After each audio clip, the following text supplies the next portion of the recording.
నీ కడుపు చీల్చి సాగు చేసి మమ్మల్ని పోషిస్తున్నావు. లోకమంతా నిన్ను మట్టి అంటుంది, మేము నిన్ను భూమాత అంటున్నాం. మేం హిందువులం.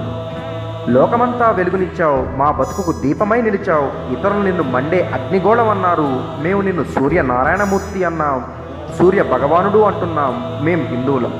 నీ స్పర్శతో బీడు భూములు బంగారు భూములయ్యాయి. నీ చలువతో దాహార్తుల ఆర్తనాదం చల్లారింది. అన్యులు నిన్ను జల ప్రవాహం అన్నాం. మేము నిన్ను నదీమ్మ తల్లి అంటాం.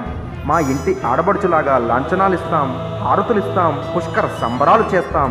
మేం హిందువులం. అణువులోనూ పరమాణువులోనూ పరమాత్మను దర్శించగల వివేకవంతులం. మేం హిందువులం. జన్మనిచ్చిన తల్లి, నడవడిక నేర్పిన నాన్న, విద్య నేర్పిన గురువుకి అది వారి బాధ్యత అన్నారు అంతా. కానీ మేము మాతృదేవోభవ, పితృదేవోభవ, ఆచార్యదేవోభవ అన్నాం. మేం హిందువులం.